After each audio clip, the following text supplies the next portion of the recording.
Yesterday Upon the Stair. Written by Pit Viper of Doom. Read for you by Gemini Wishes. Chapter 58. Eventually, Shota comes to realize that he is not, in fact, paralyzed. That was his first thought when he felt the villain's quirk take hold. It was an easy mistake to make. There he was, with his body suspended in invisible concrete, helpless to resist as Overhaul's men surrounded him and took him prisoner. But eventually, it occurs to him that he can still move, and his body is still responding to commands from his brain. It's just doing it very, very slowly. His eyelids slide at a snail's pace when he blinks, and when he tries to struggle, he may as well be swimming through actual liquid concrete. Luckily, it seems to affect voluntary actions only. He's still breathing fairly normally, so he's not about to suffocate, and when his hand finally reaches the side of his throat, he finds his pulse rate normal as well. This also answers his most pressing question. The villain holding him prisoner has to be Kurano Hari, one of Overhaul's closest lieutenants. At the moment, Shota lies in a small chamber molded from the tunnels by Mimic's quirk, immobilized with Kurano and a few henchmen standing guard over him. Kurano took his knife, and someone tied a blindfold over Shota's eyes to keep him from using his quirk. Someone else kicked him in the ribs and stamped down hard on his right leg. It's hard to judge the pain when he can hardly move, but they're most likely broken. Luckily, the villain quickly bores of kicking someone incapable of even reacting, much less fighting back, and none of the others pick up where he left off. They're waiting, he realizes. They have to wait. Mimic can only control so much of the tunnels, and the trigger that allows him to do so will only last so long. There's only one exit to their hiding place, and beyond it, their way out is still swarming with heroes. They have to wait for their boss to clear the way for them. Kurano was saying something to him, but Shota checked out a few minutes ago. It's not anything useful. The young man is simply ranting about his leader's motives. You hear one grandiose speech about destroying the world to build it anew, and you've heard them all. And so, Shota lies still and waits, because there's literally nothing else he can do besides bide his time until opportunity or rescue arrives. He wonders idly if there are any ghosts in the room with him. He hopes they know not to bother with him. They're far more help to Midoriya than they are to him. Hey. The ghost that speaks to him is one of Overhaul's former followers, the one that called Chihuza a turncoat. Chihuza herself is nowhere to be seen. Either they tore her apart or she fled. You can help us fight, can't you? You can make it so he sees us and feels us. His eyes glitter eagerly. Do it. Bring us all in and we'll beat him to a pulp for you. The ones in hearing range echo the speaker. Do it! What are you just standing there for? I've waited long enough. I want to make him hurt. Nemoto Shin is the first to charge, navigating the treacherous ground before Chisaki has released it from his quirk. He's nimble and quick enough to manage it, and Izuku holds himself balanced and ready because Nemoto's path is heading straight for him. His fingers spark. All around him, the voices of the dead rise and fall. Many of them are still focused on Chihuza, but they're there. He could make them solid, real. He could bring out a small army against Nemoto, against Larceny and Overhaul. They want to fight. They've made that much clear ever since Izuku brought them into this. But Chihuza is still fresh in his mind. The last he saw of her, she was spitting curses and lashing at the angry dead around her. With Chihuza gone, the spectral crowd stirs, and Izuku hesitates. The power reaches his fingertips and goes no further. What if she isn't the only one? His hesitation almost costs him. Izuku blinks and Nemoto is close. He can dodge, but he's between him and Eri. Can he grab her first? Does he have time? A gray blur blocks his vision, and Izuku stumbles back as Nattai meets Nemoto head-on. In the blink of an eye, the masked man is hurtling into the nearest wall. He's a lot less graceful in landing than Izuku remembers being. Focus. Nattai's sharp voice brings him back to the present. They'll try to separate us. Keep hold of her. As soon as there's an opening, you get out. Do you understand? Izuku lifts Eri onto his back. She settles there, arms locked around his shoulders, and doesn't make a sound. I understand, he says. Overhaul's hands touch down once more, and the ground shreds itself to pieces. Spikes and shrapnel hurtle straight at them. Izuku dodges the worst of it, but feels the sting as tiny shards of concrete hurtle at his face. Eri's arms tighten around him, and he drops her face into his shoulder, which tells him that she got stung too. Sorry, he whispers to her. Are you okay, Eri? Mm-hmm. It comes out as a whimper. Another barrage of debris flew at them. Hold on! Izuku launches himself into the air, rebounding off the nearest wall to stay clear and slow his descent. Voices reached his ears from all around. ghosts calling out warnings to cover the angles he can't see himself. The geography changes again and again, spikes and valleys and hidden pits, but Izuku manages to keep up with each attack. But that's all he can do. Keep up. He can't win like this. He can't even escape, not with Eri on his back. Chisaki closed all the exits. Izuku can't break open a new one without exposing himself and Eri to attack. They're still trapped, and with their line of communication gone, they have no way of knowing whether help is coming. Another voice reaches him from the wall. Nemoto is on his feet, his mocking tone ringing out over the voices of the dead. "So you're all talk after all," he taunts. "How did you cheat my quirk?" "I told the truth," is ripped from Izuku's throat. "Believe me, that's a first for me too." Nemoto shakes his head, as if giving up on him, and turns his attention on Nattai instead. Izuku can only spare them a brief glance and trust that Nattai has it handled. "I am getting tired of this," Chisaki says dryly. He's barely moved in the past few minutes. "Larceny." Instinctively, Izuku latches onto Eri's arms. He isn't sure if larceny's quirk works on living things as well as inanimate objects, but right now Eri is the most precious thing he's holding, and if the Yakuzas get their hands on her, then all is lost. But larceny doesn't activate his quirk, and Eri never leaves his back. Instead, Chisaki rips up the ground again, forcing Izuku on the defensive. Spikes and explosions burst from the ground and narrowly miss tearing into his face. It's worse than anything Bakugo has ever thrown at him. Worse than Pixie Bob at her most ruthless. It's a hurricane of shrapnel that obscures his vision, forcing him down to base instinct just to stay on his feet and keep from being bludgeoned to death by flying rubble, or skewered on the tip of a spike. He can't see Nattai anymore, can't hear him if the hero tries to call out to him. Even the ghosts feel beyond reach. The only one quick enough to stay close is Rei. With a burst of One for All, he flings himself backward, wincing when shrapnel still grazes him. His ears ring with the tearing of concrete and his own pounding pulse. When he can hear again, the ghosts are screaming at him. "Watch out!" He raises his head and meets Larceny's crazed smile as he stares down the barrel of a handgun. His immediate thought is to shield Eri. The instinct to dodge comes too late. A point in his shoulder stings, and One for All's lightning sputters into sparks. Panic shoots through Izuku, flooding his senses with a choking feeling of dread. Rei is screaming, nearly drowning out the nearest ghosts when they warn him. "Quirk erasing bullets." His body moves on its own, driven by instinct and desperation. He can almost feel it spreading through his veins, burning at the fire and lightning inside of him and leaving him cold and empty. He reaches for One for All's vanishing embers, stokes the fire before it can vanish completely, and pours it all into the nearest ghost he can touch. Rei's black eyes meet his for a split second, blank with shock, before the green lightning fills her. And then Izuku can't feel it anymore. The familiar hum of his inherited quirk, always floating just within reach whenever he needs it, is gone. Numb silence roots him to the spot where he stands. Across the room, Larceny laughs wildly as he turns the gun toward Nattai. Izuku is watching his face, and sees the moment his triumphant smile vanishes. A writhing mass of darkness hits him and keeps going, hurling him across the demolished ground until their momentum finally runs out. Larceny lands flat on his back, and the wriggling dark shifts, contorts, and settles into Rei's shape. She's crouching over him, strings of black leading from the tips of her claw-like fingers to Larceny's eyes. Her dark hair twists into living shadows. Inches from his face, Rei opens her mouth wide enough to split her head in half, and screams. Larceny's mouth opens wide, but he doesn't scream. He probably can't. It takes some time before he finally, mercifully, falls unconscious. Chisaki lunges, but before he can try to touch Rei, she vanishes. Izuku blinks and finds her standing near him again, green sparks running across her body. The other ghosts are silent, staring at her in shock. But they're there. One for All is gone, but he's still... One for All is gone. "It's not gone," a familiar voice says, startling him. It's Magne.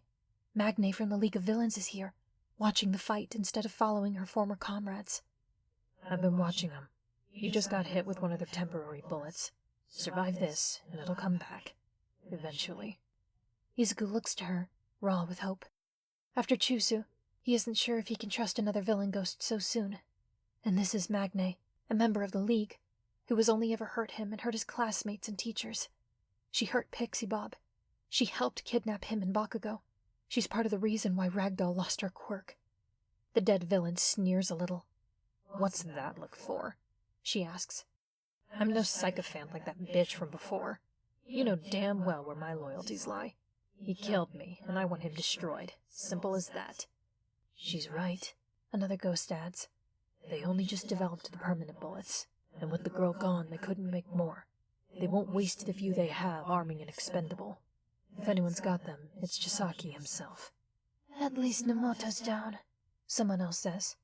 Izuku looks around, trying to pinpoint where he last saw Nemoto, and jumps when Nattai seems to materialize next to him. There's blood on the hems of his sleeves. Where's Nemoto? Izuku asks. Taken care of, Nattai replies grimly. Your quirk. It's temporary, Izuku says. I think. Only... He hesitates, because Chisaki may still be in earshot. Only the strength is gone. He feels sick to his stomach, admitting that to the man who didn't want him to inherit it in the first place. If Nattai has anything to say about it, a low growl from Rei stops him short. He looks straight at her, seeing her.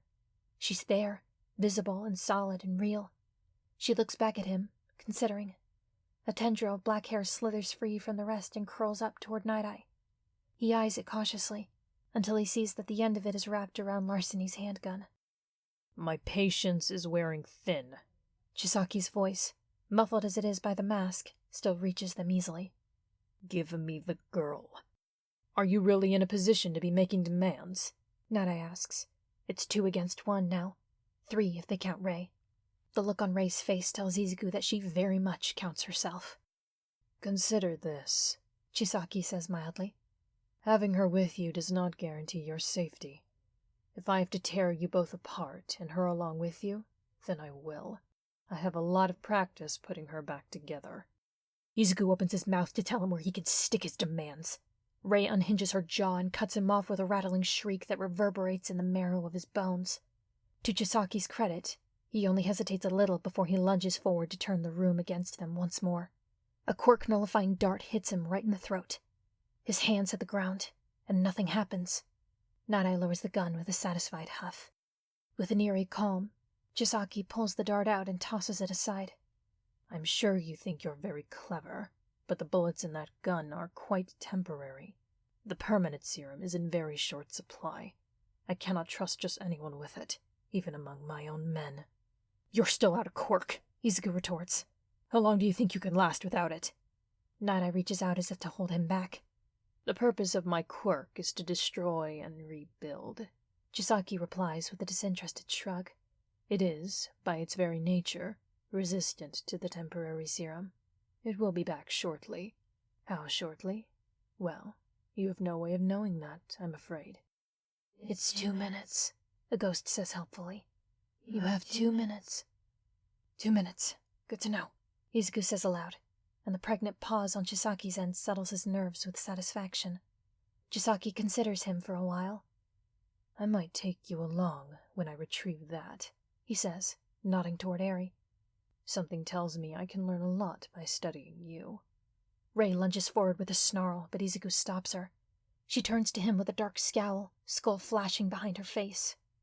You should stay back, Nattai tells him. I can handle him without my quirk. It's a lie. Chisaki without his quirk is still formidable, and there's no way of knowing whether Nattai can take him down before the serum wears off. 2 of them together might have a better chance, but... One for All is gone. Izuku can feel that it's gone. He's strong enough from training, but the loss is clear. With One for All, he had barely felt Eri's weight on his back, but now, especially with his wound from Toga. Rei, he says, I have a job for you. Her scowl turns to a gentler frown, and then wide-eyed understanding when Izuku carefully lowers Eri to the ground. Eri, this is Rei. She's my sister. Eri is silent, staring at Rei with eyes as round as saucers. She steps forward at Izuku's encouraging nudge, and Rei's writhing shadows move to surround her protectively. Stay together, Izuku says to both of them. Rei, if anything happens, get her out. And if you run out of strength, come back and tell me. He smiles bleakly. Hopefully this won't take that long. Rei nods, takes Eri's hand, and pulls her closer. Eri stares at her, then back at Izuku. I'll be right back, he tells her with another smile. Don't worry, okay? This will all be over soon. Does it count as lying if he doesn't know the truth? The path to Tunnel 5N is a winding, circuitous maze that requires either a map or a very good memory. Thanks to the mess that Mimic left, it's even worse. In the area that he took control of, all rhyme and reason to the layout is gone, replaced with a hopeless snarl of tunnels and chambers. Luckily, Muio has never had to bother with all of that. When he's in costume, every path is a straight path. A quick detour takes him to 4W, and he quite literally pokes his head into a chamber to find Ryukyu and her interns battling with the architecture. A Baraka launches Hado into the air. Asui scales the shifting walls to catch her in her tongue and fling her into position. And finally, an airborne Hado unleashes a spiral blast into a bulge in the wall. The wall bursts open, and the body of Overhaul's henchman Mimic tumbles free. Ryukyu shifts smoothly from human to dragon form to snatch him up, only for the wall to bulge outward and catch him instead. They seem to have things handled. Muio leaves them to it, and continues on his way to find Overhaul in 5N. The further he gets from Mimic, the less twisted the tunnels become, until he's finally running straight down one, absolutely certain of the way to his destination. So far, he hasn't gotten word that Overhaul's location has changed, and his hopes are high. Underneath, the instinctual fear of facing Overhaul swims in his gut. For all his confidence, he doesn't relish the thought of fighting him alone. Obviously, he'll do it if it means Eri never has to hurt again. He wasn't lying when he said he was best equipped for Overhaul's most formidable weapons, but it doesn't make him any less nervous. There's something to be said about fear, though. It keeps his senses sharp. He turns his torso intangible because that's what his body tells him to do, and the knife passes harmlessly through his lower stomach. Without his quirk, the blade would have gutted him. A second attack comes in the form of a stab to his neck, but by now he's spread his quirk to the entire upper half of his body. In a smooth, well-practiced move, he lets his arm turn solid again, grabs his attacker's wrist, and twists. The knife drops, only for another to appear in their other hand. A third knife swing passes through his chest, and he releases them and drops back for room to breathe. Toga Himiko stands across from him. Her clothes are bloody and several sizes too large, as if she stole them off of a body. Muio would rather not speculate. The villain looks down at the knife in her hand, its blade dry, and her smile fades to a pout. "You have the worst quirk ever," she whines at him. Muio smiles brightly. "Sorry to disappoint." Her eyes glitter in what little light the tunnel offers. "That's okay," she says. "I just have to try harder. Don't I, Togata-senpai?" She draws the sound out into a sing-song lilt. Mirio's eyes narrow. He knows why she knows that name. She heard it from Midoriya back when she and Mr. Compress tried to take Eri before. There's still something deeply uncomfortable about hearing her say it like that. "Can you still bleed, senpai?" she asks, and her high-pitched, cutesy tone could not sound more wrong coming from a girl with blood around her mouth and a knife in her hand. "Or if I cut you open, is there just air inside?" Muio weighs his options. He still has to get to Overhaul before he moves on and they lose track of him again. But Toga Himiko is still dangerous, and the way she uses her quirk makes her even more so.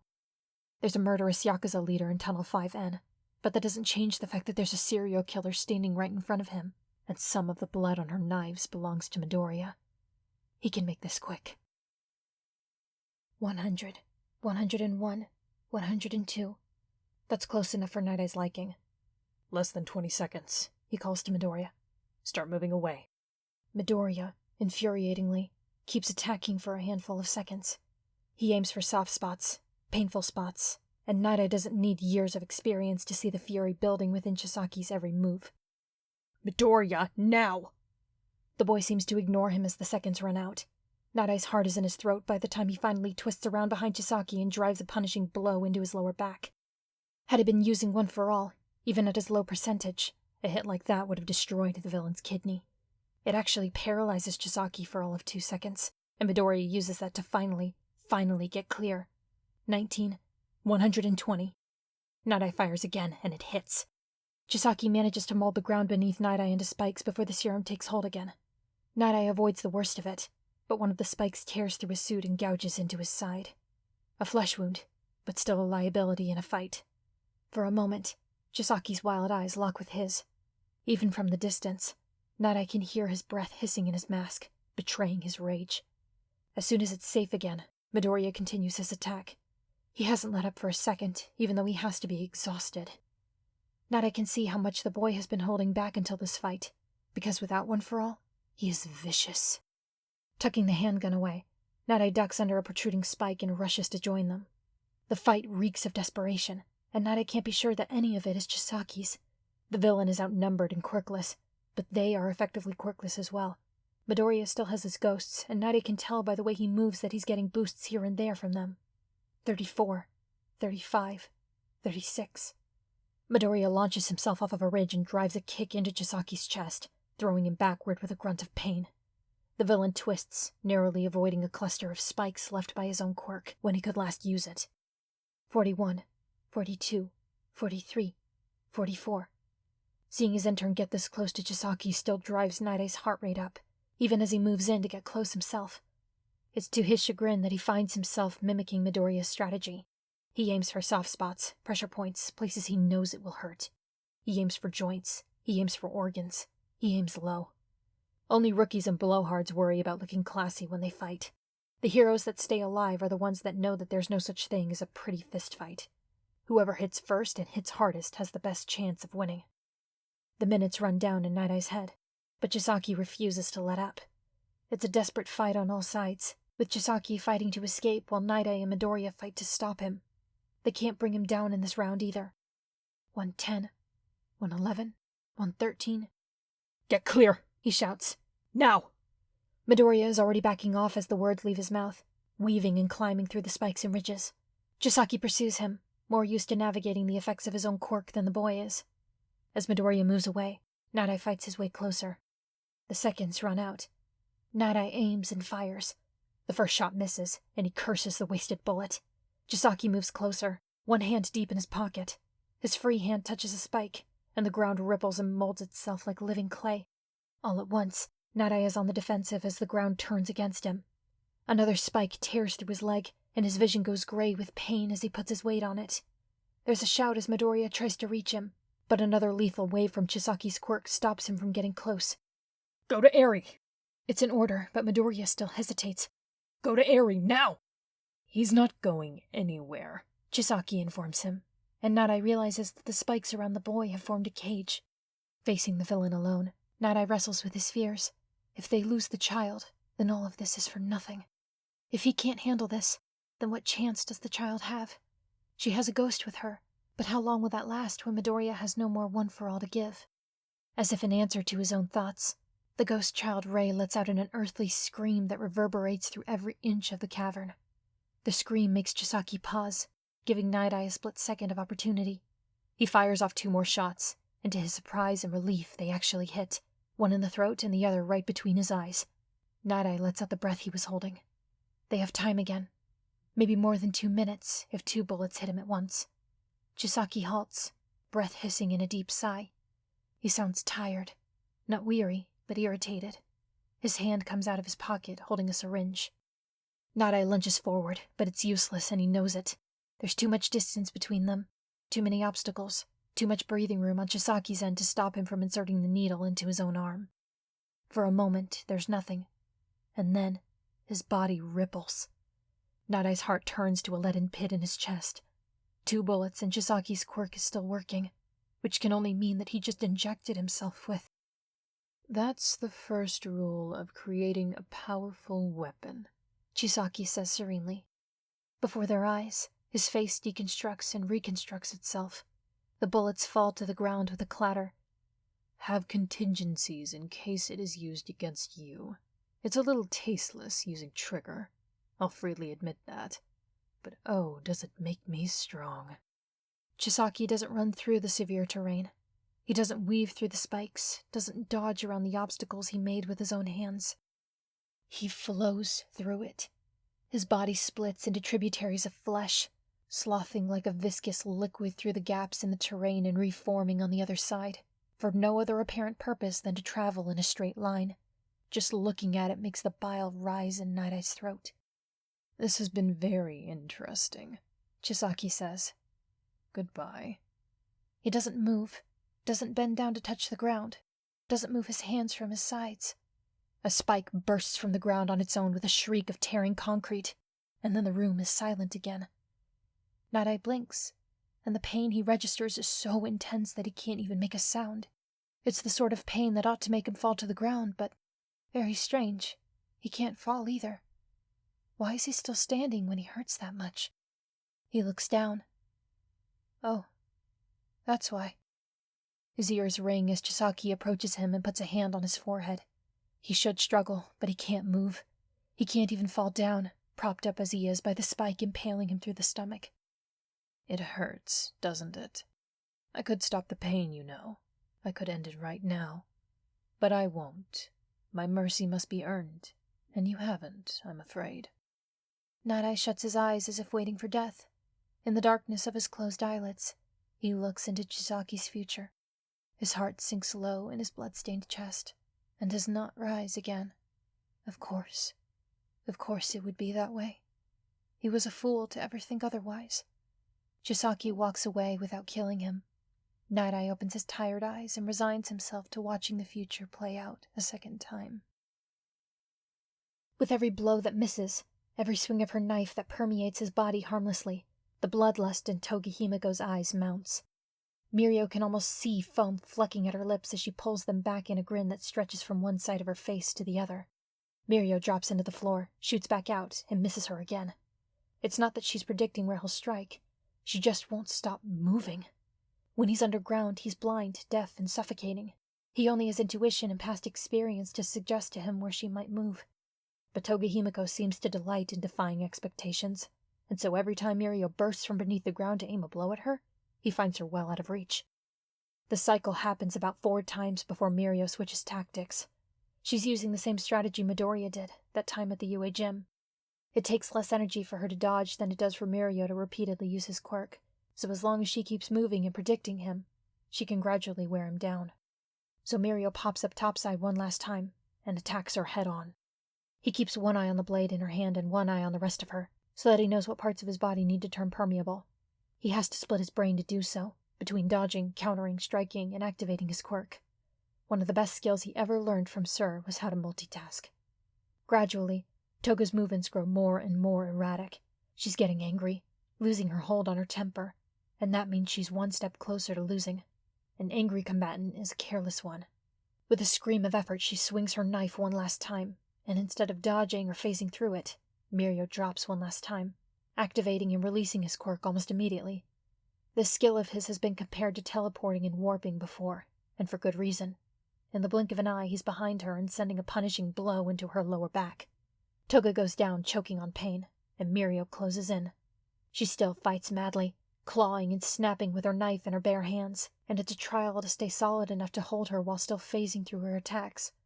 "Stop, stop," he urges her, trying to wrest the knife from her hands. "It's over. You have to know it's over." Her breath hisses in and out. She bares her teeth to the gums like a cornered dog, twisting and lashing out at any piece of him she can reach. He pins her roughly, hoping to slow her down by knocking the wind out of her. It works halfway. She gasps for breath but won't stop fighting him. He twists her wrist until the knife falls from her hand, and she screams more with fury than with pain. "It's over," he tells her through gritted teeth. She tries to bite him, but her teeth close on nothing.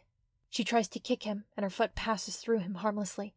He pins her down, arm twisted so she can't use it against him, and she pulls out another knife with the other arm and swings it toward his face. He makes his whole head intangible to avoid it, and goes blind and deaf for a split second. He's tired of this. He wants this to be over. He's not even supposed to be fighting Toga. She's already held him up long enough that Chisaki probably left Tunnel 5N by now. He's worried about the other heroes, about Sir and Midoriya and Tamaki and Hado and the younger interns. He's worried about Eri. He releases his quirk with a gasp as he breathes through his nose and mouth again. Hearing and vision come back, and he looks down at the villain he has pinned to the concrete floor. Midoriya stares up at him, eyes bright with fear and pain. "Togata-senpai, you're hurting me." It's not rational, not in the least. He knows what Toga's power is, and he knows it's her, but Midoriya's cracked, pained voice makes him freeze on instinct. The key to skill is experience, and Muio has never had a friend's face used against him like this before. His hesitation lasts only for a split second, but by the time it passes, there's already a knife beneath his ribs. He punches her in the jaw before she can twist or pull it out. Her eyes roll up in her head, and she goes limp.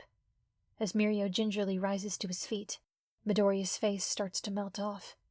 In seconds, he's left with a naked and unconscious Toga. Muio hesitates. He's loath to just leave her here, where she might wake up and continue making trouble. But he doesn't have a radio on him, and he has to go. Even if it's harder to fight while injured, he has to at least check to see if Overhaul is where he's supposed to be. In the end, he tears a strip from his cape and binds Toga's hands behind her back. Her knives are gone. One is on the ground, and the other is in his body. If she had any more, then they've disappeared along with her clothes. He retrieves the dropped knife and carries on. The room heaves again, threatening to swallow him whole. Izuku takes a desperate flying leap off of the ridge he's perched on. With one for all, he could clear the immediate danger easily, but without it, the strength in his body just isn't enough. He throws a hand out, and several ghosts grab him and pull. Others boost him from behind, and the ghosts around him heave and drag him to safety. He scrambles over the pit as it surges up and closes beneath him, inches away from catching him like a giant, jagged mouth. Izuku tumbles to relative safety and keeps moving. This isn't a fight anymore. He can't touch Chisaki, can't approach him, can't slow him down. He can't even get close enough to see if he has another quirk suppression weapon. His hands and face are scraped and bleeding, his costume torn, his body bruised and aching, and that's just from fighting the environment. He hasn't gotten close to Chisaki since before. Izuku races through the forest of concrete spikes as the ground trembles and pitches again.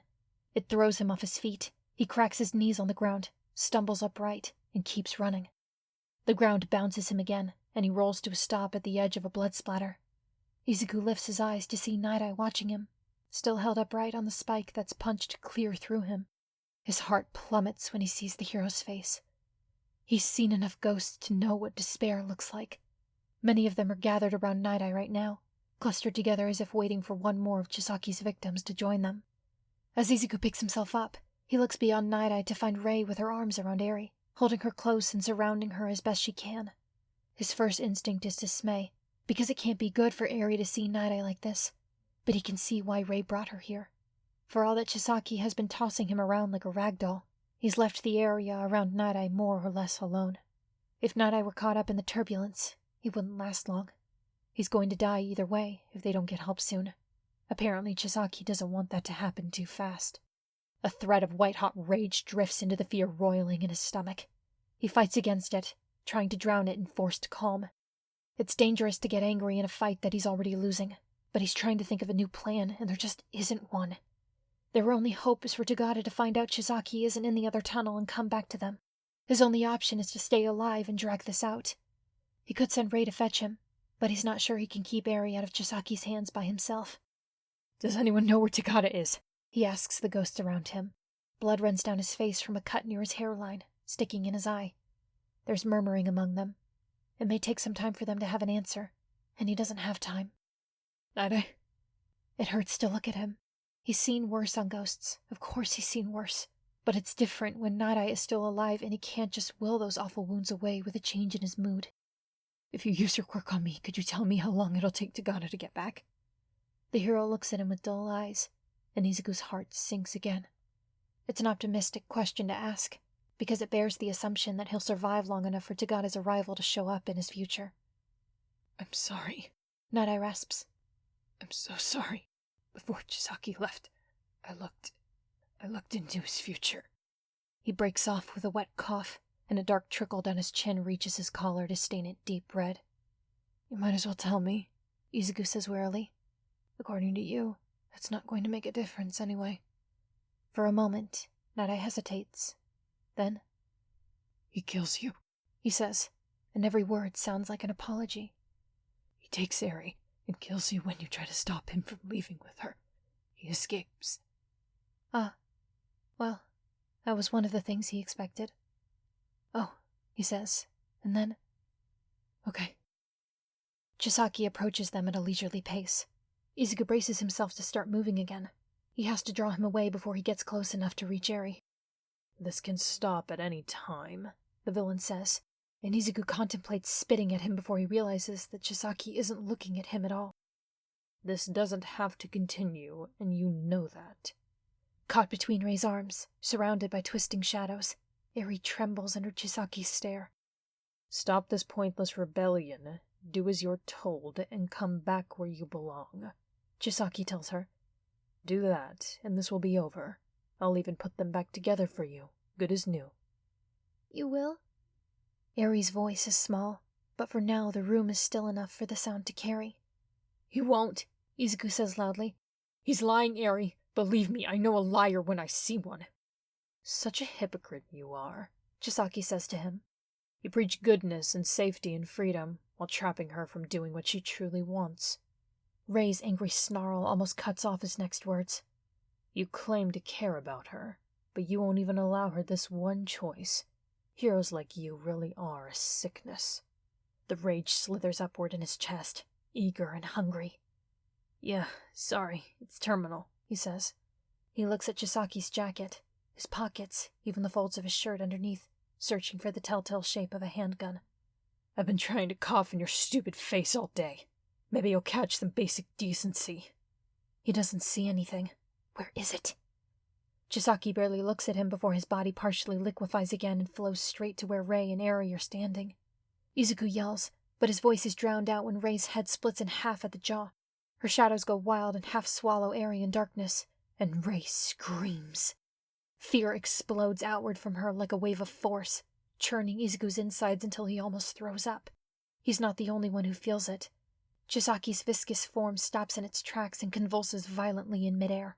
It almost hurts to watch, like magnetic liquids meeting and reacting violently to each other.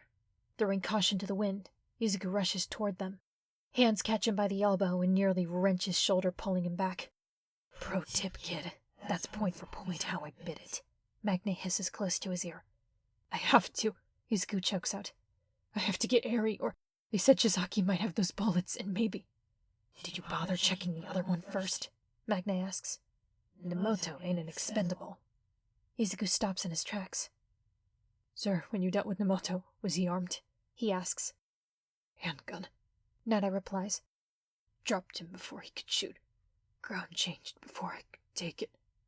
I'll be right back, he says, and takes off in the direction the ghosts are pointing. Even without the help, even with the drastically changed landscape of the cavern, Izuku can still see the dark, limp shape of Nemoto's unconscious body. He's draped against a few spikes and pillars, lying at their base instead of sticking on the ends.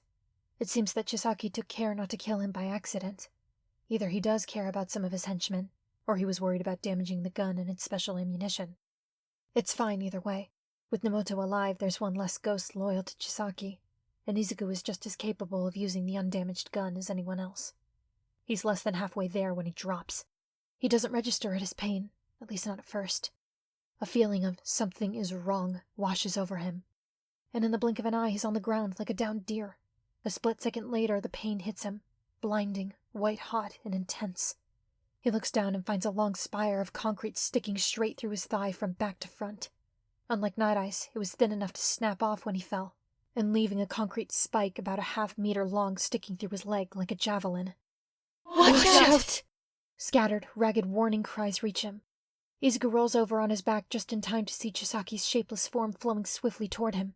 He tries to scramble backward, but the torn-up ground and the spike in his leg slow him so severely that it hardly makes a difference. Another rattling scream rings out, and a familiar mass of shadows overtakes Chisaki immediately. In an instant, Rei is materializing over Izuku, placing herself firmly between him and the oncoming danger, and Izuku sees the villain's ploy. Rei, no! Go back! It's too late. The moment Rei starts taking shape over Izuku, the liquid flesh retreats at a rapid rate. Heedless of Izuku's screaming, Chisaki regains his shape and grabs Eri, who now stands alone and unprotected. The terror freezes on her face. She doesn't fight him or run away. She just watches him with wide, unblinking eyes and goes very, very still. Oh, Eri, Izuku hears the villain say. If only you hadn't been so much trouble, you might have saved them. Chisaki turns his head just enough to meet Izuku's eyes, and lifts his hand. Ghosts buoy him up, dragging and tossing him away from the danger, lending him the speed he doesn't have. Izuku narrowly misses death more times than he can count, before the heaving finally abates. When it does, and the tearing and groaning of concrete finally goes quiet, he can hear Eri screaming. She isn't struggling or fighting, but she's digging her fingers into the arm Chisaki has around her, screaming bloody murder as her captor tries to kill him. Let this be a lesson to you. This is what happens when you spread your curse to others. Izuku is sick and tired of hearing Chisaki's voice. Something cold and hard is pressed into his hands. He looks down to find Rei, wide-eyed and shamefaced, manipulating his fingers to grip it. The sparks of One for All are beginning to fade from her form as she passes Nemoto's handgun into his grasp. When Chisaki is looking at Eri instead of him, Izuku aims and fires. It hits, and he knows it hits because Chisaki's form goes haywire again. It ripples like liquid, and for a moment it's almost as if he's lost control of his own shape. The arm around Eri turns to sludge, only to solidify around her again, tighter this time. Izuku could swear, just for a moment, that her horn looks longer than it did before. Chisaki rounds on Izuku again as he limps closer, hands trembling around the handgun. His face melts and unmelts, before the bullet finally pops free of his shifting flesh and bounces harmlessly off the ground. "Nice try," he snarls, eyes burning with rage over the edge of the mask. "But the trigger in my body can counter even the permanent serum. I'm powerful enough to destroy it before it destroys my cork. Trigger won't last forever," Izuku retorts. Chisaki's hand comes up again. "It will last long enough." The room trembles as he prepares to mold it again. Something strange happens. There's a burst of something like light, and Izuku can't pinpoint the source at first. But he's distracted when Chisaki's body goes haywire again, as if he's been shot with another bullet. His form melts so severely that he drops Eri, and she stumbles to the ground but never, even for a moment, stops touching him. It's coming from her, Izuku realizes through the haze of pain and held-back fury. It's coming from her horn, which had grown from a tiny sprout to half the length of her hand. And then Chisaki snaps back into shape, and Eri scrambles away from him. He doesn't go after her at first, because he's too busy trying to contort his body again, trying to wield his quirk from afar, but it just isn't working. She rewound him. She sent him back to before he took trigger. Izuku is already running, somewhat. It's hard to run properly with his legs skewered, but a little adrenaline goes a long way. Chisaki touches the ground and sends up a wall to block him, then lunges for Eri. He grabs her again, and this time she twists and screams. Ghosts shout warnings to Izuku, but he blocks them out. He crumpled once. He almost let someone take her once, and it's not happening ever again. He reaches for her, and she reaches back for him. He gets close enough to grasp her hand, then her shoulder, and drags her bodily out of Chisaki's arms when the villain's hand reaches out. Izuku moves on instinct alone, twisting away to shield Eri's body with his own. Chisaki touches his shoulder. There's pain. That's the first thing he registers. And for a moment or more, it's all he can register. So much pain, crashing in all at once, that he can't fit anything else in his head. He pulls away when he finally remembers to do so. The touch vanishes and the pain vanishes with it. And then there's rage. There was so much pain within him, filling him up until he was bursting with it, that with it gone, there's a split second of sucking emptiness before his eyes fall on Chisaki. And he remembers that he is angry. And suddenly, anger is all that he is. His fist is flying into Chisaki's face before he can think of anything else. Cold satisfaction floods through the burning fury when it connects. He hits him again and feels bone give away under his knuckles. He hits and hits until he feels blood running under his knuckles, and his heart sings. He might be screaming. He might be doing a lot of things. It's almost refreshing to find that he doesn't care. He doesn't care about what else is happening. There's no room for other concerns. There's no room for thought. There is only rage and vengeance and the overwhelming desire to hit him again, to make him bleed, to take Chisaki's throat in his hands and squeeze until he can tear the ghost right out of his body. Wait, that's not right.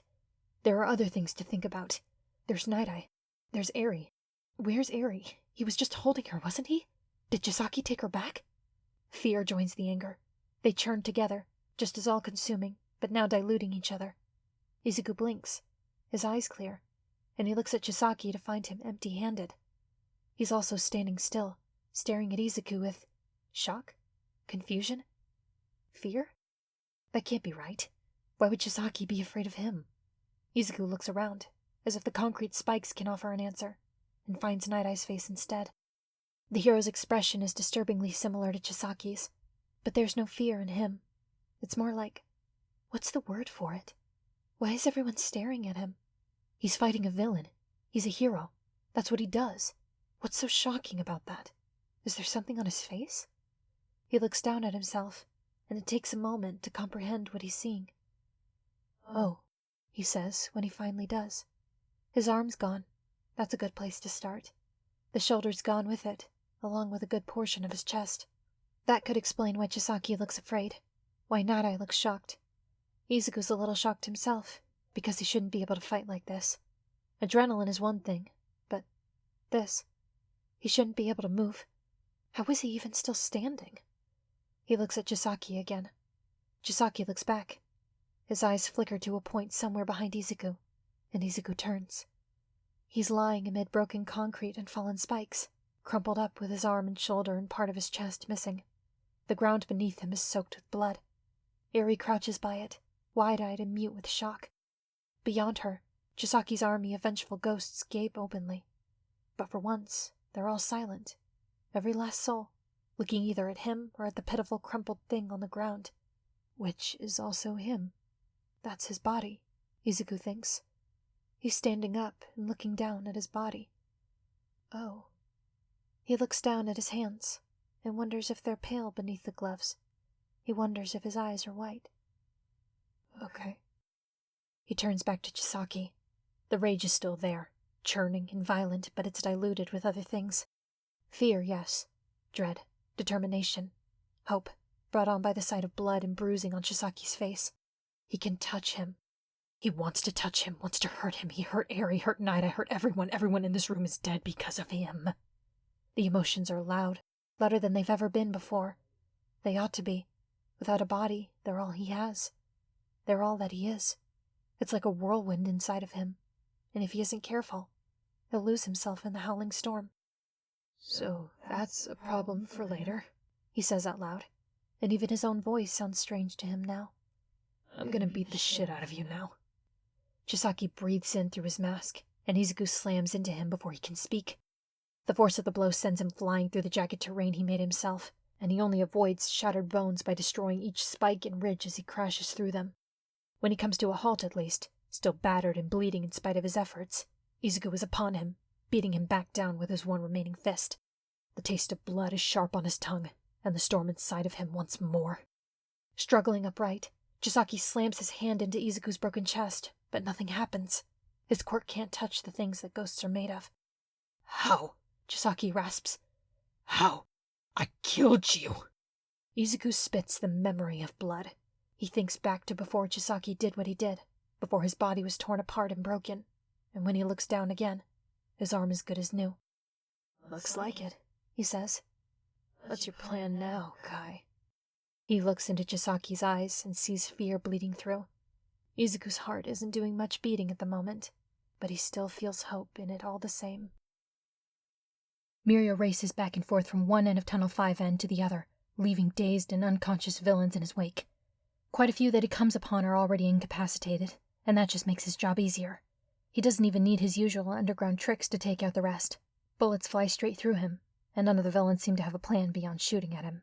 At one point, instinct takes over before common sense can rein it in, and he drops beneath the feet of a hulking pyrokinetic hopped up on trigger. There's no getting around it. He can't predict flames well enough to slip through them, so he brute forces his way through the fight and drops the man before he can burn the whole tunnel and everyone in it. Luckily, the trigger effects are almost up, and unconsciousness snuffs out his quirk rather than sending it further out of control. Muio pauses, breathing hard, and curses himself when he finds a bloodied knife lying on the floor right where he dropped through. He forgot about Toga's knife. The blade was the only thing keeping his wound from bleeding faster. Gritting his teeth against the pain, he tears another piece from his cape and stuffs it into the wound. It's not the best first aid job, but it's the best he's going to get, and it won't fall out if he uses his quirk. Running footsteps set him on edge, before he rounds a corner and almost collides with Ryukyu and her interns. Froppy has a bandage around her arm and Hado looks half drained, but they're all still in one piece. Is Mimic taken care of? He asks. He's been delivered to police custody, Ryukyu replies. Anything to report? Eraserhead has been captured, Muio replies, and winces when Froppy and Uravity grasp. And we had word that Overhaul was somewhere in Tunnel 5N, but I've searched back and forth and I haven't found anyone but Yakuza foot soldiers. I ran into Toga Himiko, though. I don't have a radio on me, so I couldn't call it in, and I had to prioritize finding Overhaul. He winces. If I'd known he'd already gone, I wouldn't have left her. I'll have someone retrieve her, Ryukyu assures him, and turns on her radio to do just that. It's all right, I can go back for her, Muio says. She was in the part of the tunnels that Mimic changed. I know where I left her, and I can get back to her faster. He starts to turn back, then pauses. Can you get in contact with Nattai and Deku? They're guarding Eri, and they should know that Overhaul's still in the wind. We'll take care of it, Ryukyu assures him, and Muio takes off through tunnels and walls, back the way he came. He's already out of earshot when Ryukyu and her interns try to contact his mentor and Kohai, and get no response. Eri curls up at the base of a concrete spike and makes herself as small as possible. She doesn't make a sound, doesn't move even to cover her ears against the sound of the ground rumbling and ripping up. She doesn't cry. Her head hurts. Her skin feels hot. There's a buzzing underneath that makes her itch. She doesn't know what to do. The blood on the ground almost reaches her feet. In the middle of it, Deku lies with his eyes closed as if he's only sleeping. Beyond him, the man that everyone calls Nattai still hangs on a spike over his own patch of blood. He's dying, and Deku is already dead on the ground. Eri knew this would happen. Chisaki told her it would happen. She always knows what's going to happen when Chisaki is around. Chisaki gets mad and people die. Chisaki puts her in the chair, takes her apart, and puts her back together. Chisaki sends people to be nice to her, but no matter how soft they talk or how many toys they bring her, they still take her to Chisaki when he tells them to. That's what happens. She knows that. But she doesn't know what's going to happen now. A lot of things have happened that have never happened before, ever since Deku first touched her. She's never spent so long with people who don't hurt her. Shots don't count, Deku says. She's never heard anyone say that Chisaki is wrong and Chisaki is a liar. She's never fought and struggled and screamed before. She did it because he was a liar. She didn't fight him when he tried to take her again. She stayed still and let him touch her and pick her up, and he still turned around and tried to kill Deku again. He's a liar, and that means Deku was right, and that's why she...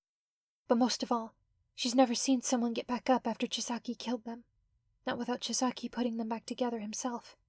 She's never seen anyone beat Chisaki before, either, and she hasn't seen that yet. Deku is still fighting, pale and grinning and scary. Scarier than anything Eri has ever seen before, but he hasn't beaten Chisaki yet. But she's seen all the other never-befores before, so what if... She doesn't know. Suddenly, Eri is cold again. That means she's here. Rei is scary like Deku is scary. Not at Eri, but around her. Rei points her scary at other people. I'm sorry. Rei talks funny. Her voice is always like a whisper. Even when she screams so loud it hurts Eri's ears, there's still a hush, hush behind it. You should have stayed with him, Eri says. You came back to protect me instead of him, and now he's dead. Still fighting, but still dead. What will happen when there's nothing left to fight? Will he disappear? Rei holds out her hands. The sparks inside of her are fading. Every now and then she disappears and reappears, as if her whole body is blinking. I'm running out, she says. I can't stay like this. My little brother can't either. We'll disappear soon. Eri closes her eyes. Of course it doesn't matter in the end. Of course it couldn't last. Nattai will die, and Deku and Rei will disappear, and Chisaki will take her back before Lemillion or anyone else finds them. Of course, of course, of course. Maybe Deku was wrong and she really is cursed. Cold hands hold hers, and she opens her eyes. Rei's eyes drip like she's crying, but it's all black instead of clear tears. Help him, she says. Please. Eri stares at her, eyes wide. I can't. You can. The hands squeeze, and the cold spreads from Eri's fingers all the way up her arms. I saw you, the man who hurt you. He changed himself, and you put him back the way he was. More black stuff pours from her eyes, and a little from her mouth when she says, Please, please put my little brother back the way he was. I don't want him to die. I don't want to leave yet. I'll hurt him, Eri whispers. She remembers arms around her, holding her and lifting her until suddenly they were gone, and the warmth was gone, and everything was gone. He's already dead, Rei whispers, and then she's gone. No more shadows, no more black eyes, no more cold hands. All that's left is blood and rocks and the pain in Eri's hand, and the hot buzzing and prickling under her skin. It's all over her and inside her. It's growing and pushing. It wants out, out, out. She doesn't cry. She doesn't ask any more questions. There's no one to ask, and she already knows what the answers are. Eri crawls through blood and dust and broken concrete. Izuku aims another punch at Chisaki that passes through him, and he almost loses himself again. It's all he can do just to keep himself together. The pain is fresh in his mind, and when he thinks too much about it, his left arm forgets that it's allowed to be there. His mouth never quite loses the taste of blood. He pulls himself together, more literally than usual, and his next blow connects. Just a little longer, and Muio will be here. That's all he needs to do. Buy time.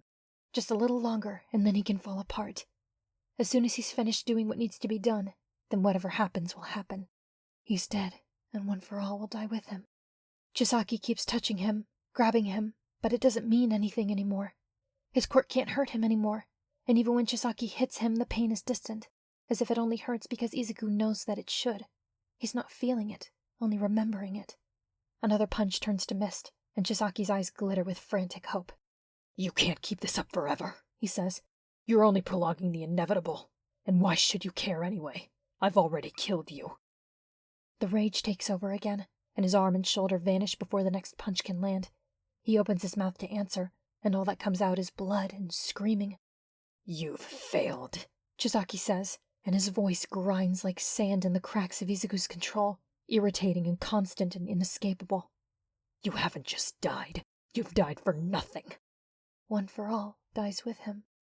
He screams again, just like Rei, like Tsubasa and the Nomu ghosts, like Okamura and Eri's father and Sachi on the beach and countless others. He screams because he's made of fear and despair and pain and helpless rage, and he can't even properly feel how much it hurts. "Deku!" The voice cuts through the storm, punching straight through the whirlwind until it reaches Izuku in the eye. Blood pours from his lips as he turns to follow it back to where Nattai stands, still upright and clinging to life. "He's goading you," Nattai rasps. "Don't fall for your own trick." Right. He's right. Izuku struggles against the choking rage, fighting to tamp it down until he can think clearly again. Familiar cold hands clutch his arm, and the chill spreads through him, breathing life into the spark of focus buried under the anger. The cool determination amplifies, diluting the rage until he can finally bleed it off and pour the excess into a ruthless punch to Chisaki's stomach. The villain gags. Izuku hopes he's puking into that stupid mask. He can feel himself flickering. Already he's used too much strength all at once. He'll run out before long. And then what? A half-familiar voice breathes against his ear. "Don't be mad," Rei whispers. "I asked her to." Before Izuku can ask her what she means, Chisaki's eyes flicker past him and go wide. "No," he hisses. "No!" Izuku feels a tug. It comes from somewhere in the pit of his stomach, like a hook caught in his core and slowly dragging him back. He turns, following the line of Chisaki's eyes. Eri stares back at him from where she's crouched over his body, clutching his hand with both of hers. Her horn, now the width of her hand, lights up like a star. Chisaki lunges for her, with Izuku close behind him. The world turns sideways and inside out, and then, for just a moment, it vanishes. Reality slams back into him with the force of a bullet train. His senses drown him, his lungs are empty, and it's all he can do to open his mouth as wide as his jaws will allow and swallow down a desperate, starving breath. It's not nearly enough, so he takes another and another. He can feel again. He can see and hear and smell and taste and breathe again. He didn't spend long without those things, only a few minutes at most, but it was easy, so easy to forget. He lies there and breathes again, curls his fingers into fists. One hand, and then the other. He squeezes until the nails dig into his palms, and he breathes. A hand comes hard across his face, shattering the stunned peace. His eyes clear, and Magne's angry face looms over him. "Get up," she snaps. "We're not done here." Shadows creep in from all sides as Rei makes her displeasure known. Magne flinches but does not draw away. "Get up, little hero brat. You know damn well what we're owed." "Please." Eri's father's face joins the villain's, wild with desperation. "You have to help. He's taking her." Izuku is on his feet so fast that his vision goes dark for a moment. By the time it clears, Chisaki has reached the opposite wall with Eri in his grasp. It's the very wall that he made himself, to block off their escape route. With one touch, he tears it open. Instinct tells him to rush forward and stop Chisaki himself, and it frightens him how simple it would be to die again. It would take Chisaki no effort to destroy him again, and Izuku can't ask Eri to save him a second time. His breaths still come in noisy gasps. The air down here is stale, but compared to the nothing of moments before, it's the sweetest that Izuku has ever tasted. He takes in the darkness of the blood-strewn cavern. Nattai, the ghosts. They fill the cave, scattered amid the pits and ridges and spikes that Chisaki left. Juza's not among them.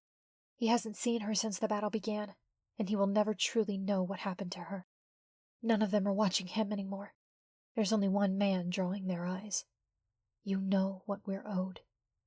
There's only one question left worth asking, in Izuku's mind. Did she go back far enough? The answer comes in the lightning at his fingertips, spreading along his arms, overtaking his body until his veins course with power. It fills him up. 5%, then 10, then 20, and climbing until it can grow no further. He stands still, filled to the brim with every drop of power given to him. It knows what to do, and where it's needed. He lets it go. The change is palpable in the air. Izuku knows this, because he sees Nattai stir, and he watches Chisaki stumble and look back. The cavern is crowded, and for the first time, Izuku isn't the only one who sees it. Chisaki turns to run, but even he can't move faster than the dead. Ghosts fill the escape route, blocking him in, surrounding him. A mass of shadows weaves among them, and Rei tears Eri from the villain's grasp. The ghosts part to let them through, too focused on Chisaki to care about the little girl with the sparking horn.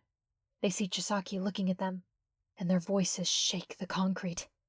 The cavern rocks again, the ground undulates like an ocean wave, but the dead are unmoved. "Get back!" Chisaki roars. "Get away from me! You're dead! Every single one of you is dead!" Their voices ring out, some with fury, others with eager, mocking laughter. "Look at him squirm! Not so tough without all your little toadies, are you?" I can't believe I was loyal to this slime. I served him and he threw me away like yesterday's trash." "Who's the trash now, Chisaki?" "You killed me! You destroyed everything I loved!" "I never did anything to you! I didn't even know you!" "A little girl! You did that to a little girl!" "The only one here is you, villain! Street bastard! Scum! Monster!" Izuku feels the whirlwind again, this time all around him instead of within. He's the eye of the storm, watching as the rage gathers and builds. Blank eyes turn to him, eager and grateful for the power he's letting them borrow. He doesn't shout, but it feels as if his voice reaches every corner of the cavern. "Make him pay." The storm swallows Chisaki whole. "Hey, Tsuyu-chan," Ochako says, pausing in the middle of the tunnel. "Did you feel that?" Reluctantly, Tsuyu stops to wait for her. "We have to keep moving," she says. "If we stop, then we're more likely to run into villains before we find Fat Gum." Communications on the radio indicated that Fat Gum's comm was either damaged or malfunctioning. Ryukyu sent them as messengers while she and Nejire-senpai went looking for Aizawa-sensei. To her surprise, Ochako shakes her head and stays still. Her eyebrows are drawn together, and she seems to be listening. Tsuyu takes her hand. "The tunnels have been shaking for a while," she says, more quietly. "It's probably Overhaul, so we need to hurry." "I'm not talking about the shaking," Ochako insists. "It's not even shaking. Tsuyu, do you really not feel that?" "Feel what?" Tsuyu's voice dies in her mouth. It's not that she sees her breath, but there's a certain feeling she gets when she sees it without expecting it. It's a feeling of wrong and be careful that might have something to do with how the cold affects her. It's hard to explain, but it's the closest she can come to putting the feeling of that tunnel into words. Tsuyu knows better than to ignore her senses when they tell her something is wrong. She squeezes Ochako's hand and steps closer, listening. There's nothing. She can't hear anything. "I don't know," she says at last, "but we need to keep moving." They continue on, without letting go of each other's hands. The feeling doesn't fade, and eventually Ochako stops again, this time at a cross-section of tunnels. "Ochako, come on," Tsuyu urges, and the feeling of not right grows and grows until... Oh, thank goodness. There are no footsteps, not even a disturbance in the air, just silence in one moment and a voice in the next. Tsuyu whirls around, tense and ready, only to stop short in confusion.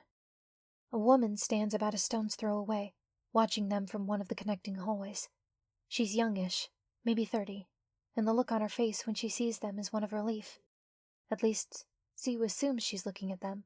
It's hard to tell when her eyes are empty white, without any visible irises or pupils. Even stranger, the woman is soaking wet from head to toe. She's not dressed like a hero, nor does she look anything like the Yakuza foot soldiers they've been seeing all over the place. She looks like someone shoved her into a pool fully clothed. Ochako has gone still. I'm so very sorry to bother you, the woman says. I know you must be busy, but please, he needs help. The hero in Tsuyu latches onto that hard, but the rest of her can't let go of how odd this is. Who are you? She asks. How did you get in here? There really isn't time, the woman says, as more water rolls off of her in rivulets, forming... Wait. It's not forming puddles. The ground isn't even wet underneath her. Confusion turns to suspicion. Is this an illusion? A distraction? Ochako steps forward, and Tsuyu opens her mouth to warn her back when her friend speaks first, eyes fixed on the woman in the tunnel. You're one of Deku's friends, she says. Aren't you? What? The woman smiles. I'm so glad I found you. It would have been a nightmare getting anyone else to listen to me. Is something wrong with Deku? Ochako asks. Is he in trouble? It was touch and go for a moment, the woman says, grimacing. But I think he's all right for now. No, it's Eraserhead. He's in a lot of trouble right now, and there isn't a lot of time, so please... Lead the way, Ochako says. Tsuyu stares at her, appalled. Ochako. It's okay, Ochako says, already hurrying toward the woman even as Tsuyu tries to hold her back. We'll explain later, but we have to hurry. She's not even there. Tsuyu squeezes her hand, pulled forward unwillingly toward the danger. Ochako, look at the water. It's dripping off her, but there's nothing on the ground. There's no one there. Instead of realizing the deception, Ochako doesn't even look surprised. She turns back and fixes Tsuyu with a pleading look. Please just trust me, she says. We have to help Aizawa-sensei. To the woman, she says, Lead the way. Hurry. Thank you, the pale woman says, and vanishes before their eyes. She reappears further down the tunnel, waiting for them. Ochako runs after her without a moment's hesitation, and Tsuyu has no choice but to follow. Shota knows that something has changed when the sound of pacing stops. There's a rumble in the distance before silence falls again. For a moment, Shota can barely even hear the villain's breathing. There's a new note of tension in the air, like a subsonic hum that Shota's ears can just barely pick up. Something's wrong, Kurono says tightly. The men with him stir uneasily. Should we leave? One of them asks. Shut up, Kurono snaps. You know your orders. We wait for a signal from Chisaki. Okay, is the subdued reply. I mean, you were the one who just said something was wrong, so... He falls silent at another barked order. Shota wishes he could see. Not moving is bad enough, but he loathes the blindness. He hates not knowing what is coming. We should ask, someone else suggests cautiously, in case the situation has changed and he's too occupied to inform us of any new orders. If he's occupied, then I'm not going to interrupt him with your inane questions. The tension hasn't left Kurono's voice. He's nervous, and too young and inexperienced to hide it properly. He's not to be disturbed until he has the girl in hand and the heroes guarding her are dead. We'll hear back once he's done with them.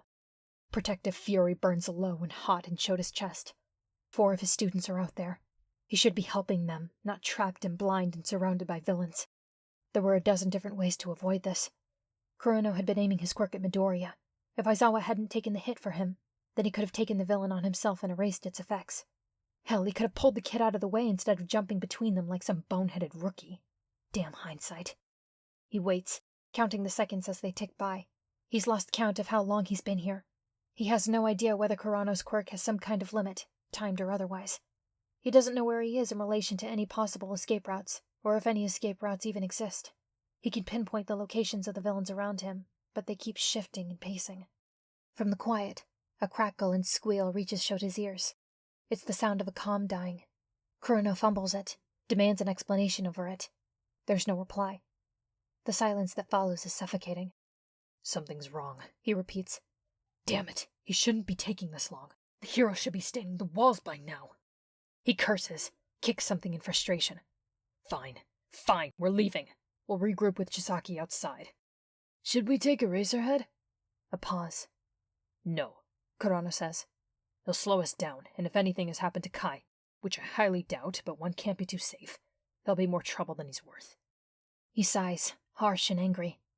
Shota indulges the faint hope that he'll be left here for one of his allies to find. But no, Of course not. The rasp of a blade, his own knife that Kurono took, reveals the villain's intentions. Oh well, Kurono says. One less carrier to spread the sickness. And then the temperature drops. Or it doesn't. The room doesn't feel any colder. Shota's body just thinks it does, because every hair on his arms and the back of his neck is standing on end. Above him, Kurono goes still. Hey, buddy. I wouldn't do that if I were you. It's the voice of a kid, still cracking and uneven in the midst of dropping in pitch. A teenager, but not one of his kids, nor Tagada, nor Amajiki. His heart sinks when he doesn't recognize the voice. Yakuzas recruit kids when they can, and for an invasion like this, that requires a lot of cannon fodder. Who the hell are... Kurono barks, before one of his own underlings cuts him off. His head! The tone leaps up in pitch. What happened to his fucking head? Gasps, shuffling as if they're drawing away. Are they retreating from a kid? Oh, this? The kid says, cheerful and glib. Got stabbed. I wouldn't worry about it. You should probably worry more about your own selves.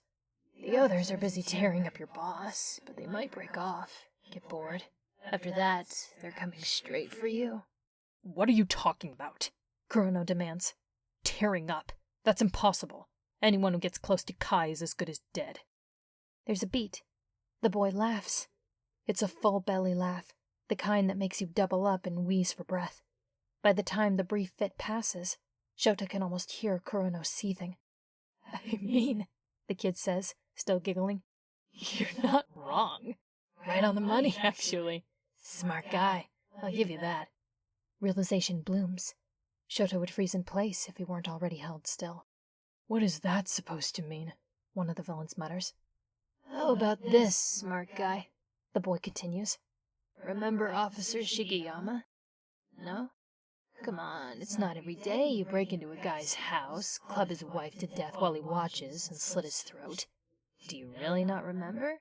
'Cause he does, and so does his wife. Another thick, heavy silence. Who are you? Kurono asks, and even he can't hide the shaking in his voice, or he isn't trying anymore. Just some guy, the kid answers. Don't worry about me. I'm not gonna touch you, because you're not my problem yet. Yet? Just walk away, the boy says. Go ahead. I won't stop you. I've even given you a warning, right? About the Shigeyamas. Just put the knife down and walk away, and we won't have any problems, okay? Because if that knife touches Eraserhead... There's another pause, and when the boy speaks again, his tone is shifted to a wavelength that vibrates in the bone marrow. You're really not gonna like what happens next. One of the villains swears and stumbles back. Oh, really? Kurono retorts, calling the bluff. What's gonna happen next, kid? What are you gonna do? A few moments pass in silence, stretching longer than the others. Shota waits, still frozen and helpless, until some kind of verdict is reached. Oh, sorry. The kid breaks the silence. Did you want an answer to that, or was it rhetorical? Kurono growls impatiently under his breath. Because the answer to that is... The kid stops talking again, humming to himself as if in thought. Realization strikes again when Shota abruptly understands what he's doing. Not much, actually. Mostly nothing. Like, standing and talking. Pretty much what I've been doing already. Standing and talking. Do you think this is a joke? Kurono barks. Just gonna keep doing what I was already doing, the kid says gleefully. What? Distracting you. A shoe scrapes on the concrete, and then Shota reads the disturbance in the air. Kurono is lunging closer, away from the kid and toward Shota's body, knife raised. Suddenly the villain grunts, struggling against something. Let go, you stupid brat! Something long and flexible whips around him like a lasso and yanks, dragging him to the side. A knife blade strikes the spot where he was just lying, seconds before a nearby villain yelps in surprise. Shota can hear blows land, but he can't tell who's doing the hitting. More villains cry out, their voices traveling upward. Thanks, Mrs. Kiriyama, the boy calls out. Good timing. You're very welcome, Narita-kun. Shota is set down gently and releases. The blindfold is snatched off, just in time to see Uraraka drop back and join Asui in standing over him. Kurono is the only villain left standing. 3 others are trapped on the ceiling, and the rest are lying in dazed heaps on the ground. He spares a moment to be peeved. His students just took down 5 villains in an enclosed space, and he missed it. Uraraka looks back at him. "Are you okay, Sensei?" she asks. Over her shoulder, the arrow-shaped mutation on Kurono's hand lashes out, heading straight for her. Shota can't even open his mouth to warn her. He strains to activate his quirk, but in his slowed-down state, it takes agonizingly long for the heat to build behind his eyes. The arrow never reaches her. The empty space between Kurono and Uraraka is suddenly occupied. A woman and a teenager seem to blink into existence, and instead of reaching Uraraka, the arrow hits the boy instead. Huh. The boy looks down at the spot where the arrow struck. His speed of movement is noticeably normal. That was a weird tickle. Kurono's eyes bulge. He strikes again and again, but the boy and woman are unfazed. The heat reaches its peak. His eyeballs itch, and Shota finally unleashes his quirk. He's on his feet the moment the arrow stops moving, his muscles screaming after being locked in place for so long. His student moves closer. Asui's tongue coils and twists around the now inert lock of mutated hair. She yanks down, and Kurono's head bounces off the concrete like a basketball. Oof, the boy hisses with sympathy. Shigeyamas aren't gonna be happy you stole their thunder. Asui doesn't answer him. She looks at him briefly, then turns to Uraraka with the beginnings of a 1,000-yard stare. He has a hole in his head, she says faintly. Yep, Uraraka says in a high voice. I can fit my whole finger in it, the boy says proudly. Wanna see? That won't be necessary, Asui croaks, turning green. Shota lets the conversations wash over him as he finishes zip-tying the downed villains. They can be retrieved later. He doesn't know the boy. He knows the injury from crime scene photos, a perfectly round puncture wound in the side of the head, deep enough to be instantly fatal. He never had the chance to meet the boy. He knew that already. But the woman he knows. He swam away with her son in his arms before he could watch her die. Now she stands before him, dripping wet as if she just crawled out of the bay that drowned her. She sees him staring and smiles, a little sadly. Let's leave that for later, shall we? She asks. Where's Midoriya? He asks. Follow us, Narita chimes in. We'll take you to them. I mean, it didn't look like he needed much help when we last saw him. He will, Kiriyama says. Let's hurry. Sensei? Asui looks from one face to the next, hopelessly lost. Ochako, what's going on? Let's get to Deku first, Ochako tells her. He can explain it best. But I did mean hurry, Kiriyama calls to them. There's not much time. That puts an end to questions. The cavern is unrecognizable. Every now and then, the ground ripples with violent change. Izuku hasn't seen Chisaki in quite some time, but he can see the results of his panic. The jagged landscape has been torn to shreds, and not all of it reformed. Concrete tosses and turns like the ocean in a storm, giving away each moment the ghosts let him touch the ground. It isn't much. They won't last forever, of course. Izuku can already feel it ebbing, as One for All leaves its dozens of temporary vessels and returns to him. The ghosts are solid enough to touch, to hurt, but not quite strong enough to kill on their own. It's not for lack of trying. Screams ring out as the dead begin to wane, and Izuku blocks out the noise and keeps pressure on the terrible wound in Nattai's stomach. One particularly violent ripple had freed him from the spike through his stomach, and on the one hand it left Izuku free to drag him to safety, but on the other, the blood flows faster without the spike holding it in. It's getting quieter, Nattai says. Izuku can barely hear him. Not to me. You need to leave, Nattai tells him. Take Gary. Get out before they all vanish. Can't, Izuku says. Who else is gonna plug this hole? Deku. No. That's an order, Nattai rasps. Just think, Izuku replies. If you live through this, you can put it in my eval. Nattai coughs, turning his head to spit blood onto the broken concrete. Stubborn brat. I'm already dead. I think I know a dead person when I see one. As if on cue, the familiar prickle of watching eyes runs up his spine. He feels the ghost behind him before he hears them, before Nattai's bleary eyes flicker past him, and well before the hero gasps out a warning. Without moving anything but his head, Izuku looks up to find Magne standing over him, sparks fading from her body.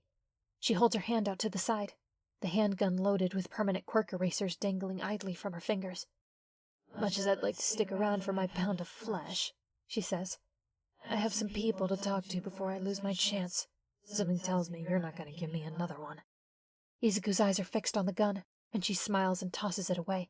It clatters to the ground no less than 10 meters away, well out of reach. Have fun. Without another word, she vanishes. You should stop her, Nattai urges. She'll go straight to the League. I know. If they find out what you can do. I know. His vision blurs with tears. But I can't move. Another ripple comes, quicker than the last. The edge of it nearly reaches them before it stops. If you don't leave me, Nattai tells him, we'll both be dead. A scream rings out, high and clear and familiar enough to turn Izuku's head. Chisaki, breaking free of the remaining ghosts, bends the ground beneath him to fling himself toward Eri. The girl is on the ground, curled up and clutching her head as her horn continues to spark and glow. Rei crouches over her, unhinges her jaw, and shrieks in defiance. But there aren't enough solid ghosts to hold Chisaki back anymore. They're all too far away to reach, and they won't come back for more power from Izuku. They're all in a frenzy. They won't listen. Deku! Izuku chokes down a sob. One of Chisaki's ground-destroying ripples took down the barrier blocking off the rest of the tunnels, and standing in the jagged doorway is a Baraka. The cavern shakes, but she stays on her feet and reaches him at a dead run. She's not alone. Suyu is with her, and it should bother him that Suyu is there when a handful of ghosts are still visible, but there's just no room left in him to worry about it. I have to go, he says. Here, keep pressure on it, I have to... Go, she tells him, slipping easily into his place. Hurry. We called for help, Suyu says faintly. And Aizawa's right behind us. Power ripples through him again.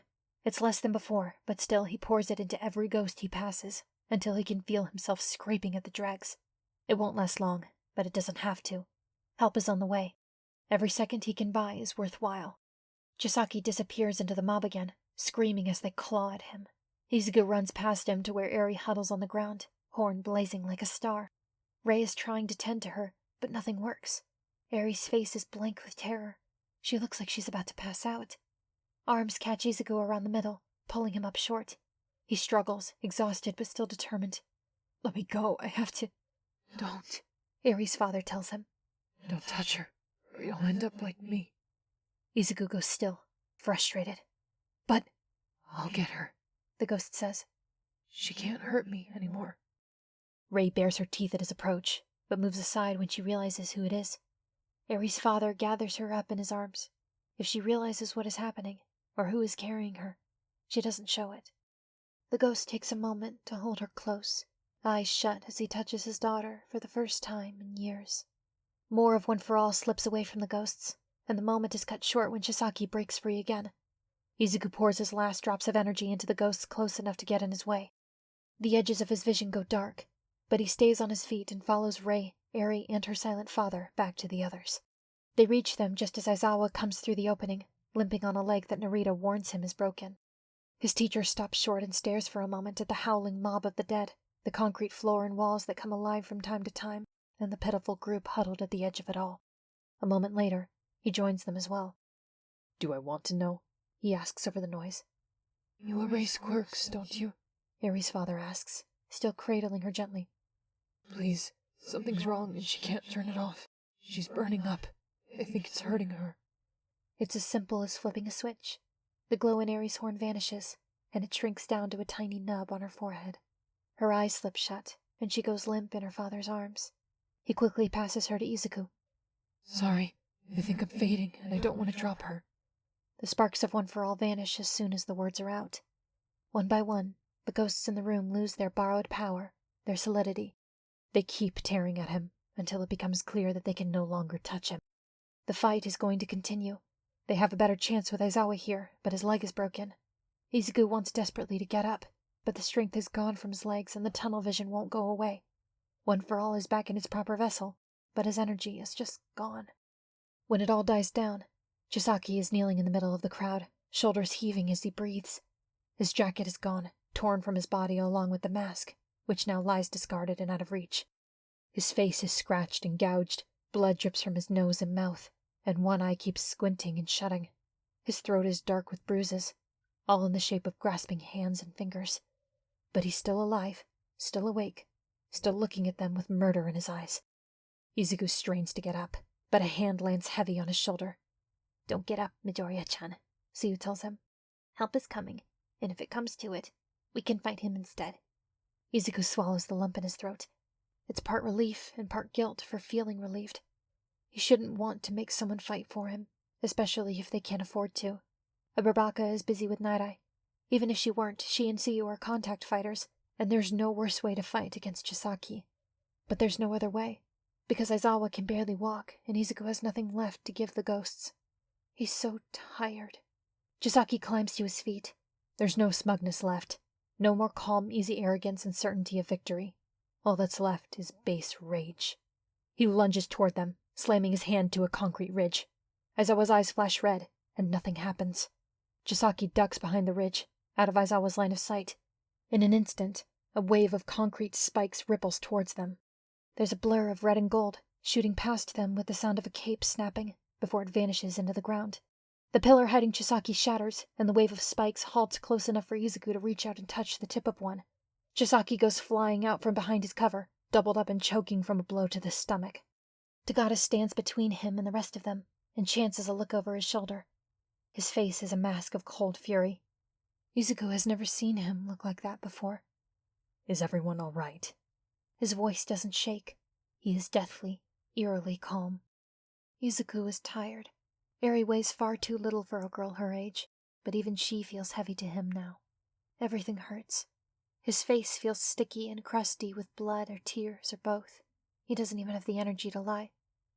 No. His voice breaks. Tagata's eyes burn with anger before he turns back to the villain, and in spite of the festering guilt and helplessness stirring in his gut, Izuku swallows a sob of relief. Someone else is fighting now. He doesn't have to get up anymore. It's the single most vicious fight that Izuku has ever witnessed. Tagata sends a bone-shattering punch into Chisaki's jaw, and Chisaki's lethal hands pass through him again and again. It's almost laughable how little the villain can do against him. Except, Tagata is fast and skilled, avoiding death every time Chisaki reaches for him, but Chisaki only needs to get lucky once. At their feet, dark metal glints in the scant light of the cavern. "Tagata!" Izuku yells after he sends Chisaki flying back with a kick. Tagata looks. Izuku raises one leaden arm and spells out a message with his hand. In that moment of distraction, the villain doesn't try to kill him again. His eyes fall upon Izuku, with Eri limp and unconscious in his arms, and he makes one last break for them. Concrete obstacles part to make way for him, and he reaches out with wild, hungry eyes. Aizawa's eyes glow red, and Chisaki's hand is harmless by the time his fingertips reach Izuku's face. A shot rings out, and the villain goes rigid. He turns and finds Tagata staring down the barrel of the handgun, as steady as a statue. Tagata squeezes the trigger again, and again, over and over until it clicks emptily in his hand, and every drop of Chisaki's own final weapon is coursing through his body. Suyu's tongue wraps around Chisaki's neck and pulls him to the ground, and when Chisaki puts up a fight, she leaps on top of him and knocks him out cold with a vicious punch to the base of his skull. In the silence that follows, Izuku can hear the distant rumble of footsteps. "Friendlies are on the way," a ghost says helpfully. "Oh, good," Izuku whispers. "Can somebody take Eri?" Aizawa is helping Suyu secure Chisaki. Aburaka is busy tending to Nattai. Tagata drops the handgun. For a moment he pauses, eyes fixed on Nattai as sickening fear creeps over his face. But the moment passes, and he kneels to take Eri from him. "I've got her." "Good," Izuku says. "Because I'm about to..." He knows nothing more.